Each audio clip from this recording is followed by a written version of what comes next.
Just uploaded a video talking about the best picks of day 2, but how about the most shocking? There were a lot of shocking developments, and this isn't even a shocking pick, it's a shocking not pick.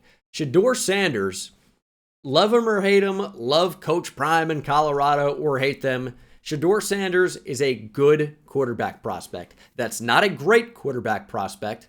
He is a good one. Had a second round grade on him. That typically means first round pick. At quarterback, that's what that typically means. I know he was number 20 for Daniel Jeremiah on his big board. I don't really know I like Shedeur Sanders quite that much, but number 20 in this class is probably about a second round grade.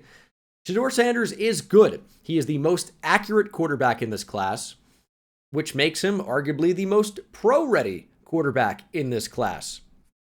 He is available going into day 3. Why is that? I mean, there are reports about him bombing combine interviews. I don't really think that's it, to be honest. I think you look at Shedeur Sanders and it's why is Aaron Rodgers not signed? I just don't think a lot of teams want the media firestorm that probably goes along with adding a player like Shedeur Sanders. You want a rookie quarterback to come in, and of course, a lot of these guys have big-time expectations, but you want them to be able to gel with the team and focus on football. I don't think teams want the Sanders show. And I don't also believe that Deion Sanders would get in the way of Shedeur Sanders' NFL career and set him back. There were obviously reports about, the Sanders family picking where Shedeur was going to go. And it might be the Montreal Alouettes, for all I know, or the Toronto Argonauts, or whatever is going on in the USFL at this point. I don't believe that, but he's not to that level of prospect where you get to dictate that. And I'm not sure how true or false those reports were, but I think the bottom line is that decision makers and NFL front offices just don't want the media show that the Sanders family brings one way or another. So I think that's the big reason for the fall. Sanders is a good football player, but he doesn't really have an elite trait other than he's very accurate. He's not the most athletic. He doesn't have the biggest arm. So what's the upside there? He's going to be a good player, serviceable. Is he ever going to be elite? And when teams really haven't taken that many QBs in this draft, it's I guess believable that Shedeur Sanders could still be on the board. Although surprising for sure, yes. And certainly surprising that this guy went ahead of him. Future coach, maybe not in the too distant future, Dillon Gabriel out of Oregon to the Cleveland Browns at number 94 over Shedeur Sanders. And Gabriel's just not a better player. Can you say the character's better? Or you like what he brings into a locker room more? Absolutely, you can say that. No question, right? You can say that. I wouldn't necessarily dispute that. And that's not a shot at Shedeur. It's just the way things are being perceived, and perception oftentimes is reality, one way or another. Gabriel I don't know what he really does well, right? He's not really that accurate. He doesn't really have a big arm. Yeah, he can throw the ball down the field a little bit, but he doesn't really throw with a ton of velocity. So velocity, arm strength, it's more about hitting tight window throws.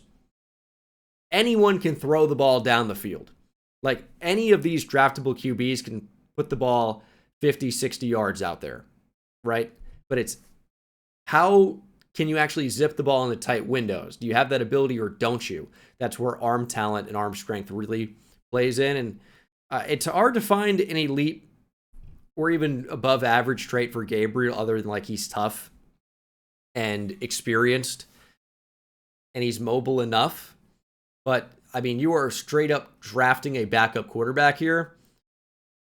But at number 94, you almost wonder, does Gabriel have a chance to compete to start just because the quarterback room is not good?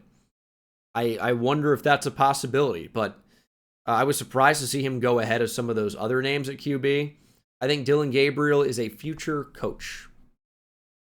And speaking of quarterbacks going way, way ahead of where I thought they could go, Tyler Shough. That's how that's pronounced. Tyler Shough out of Louisville by way of Texas Tech, by way of Oregon. He's been all over. He's like 30 years old.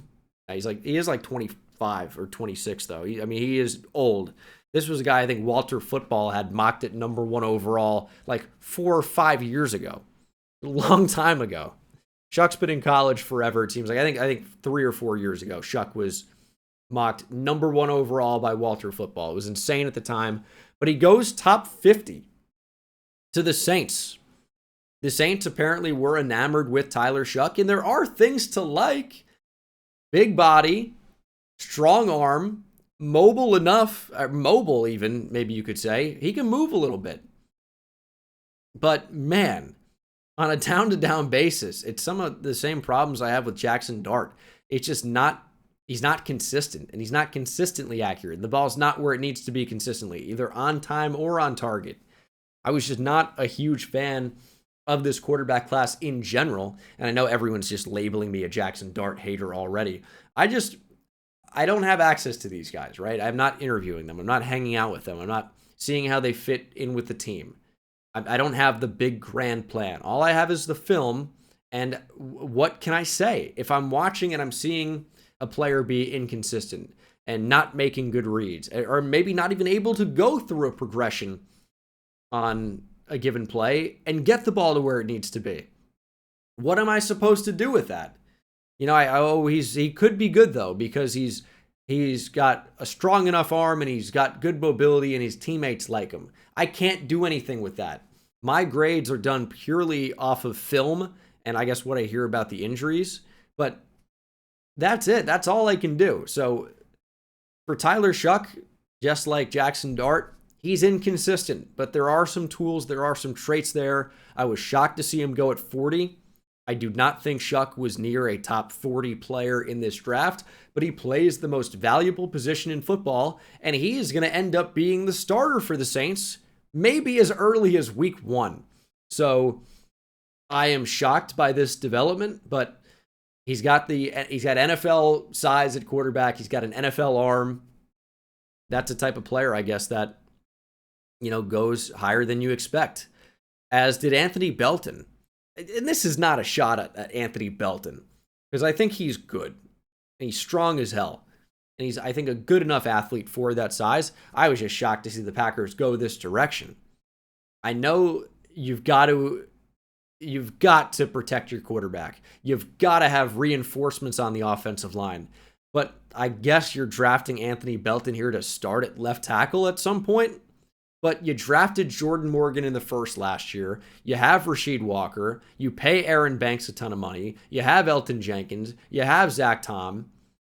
There's a lot of cooks in the kitchen there in Green Bay, and you can really never have enough offensive linemen. But I thought the Packers needed to do a better job on defense. And I thought they could have certainly added a defensive back or a pass rusher, something in the front seven. And they opted to go with another offensive lineman here high in the draft. I don't hate it because, again, you can never have enough of those guys. There are always injuries, especially on the O-line. You got to have guys that are able to step in and play and do so at a high level where they're not a complete albatross and a complete liability out there.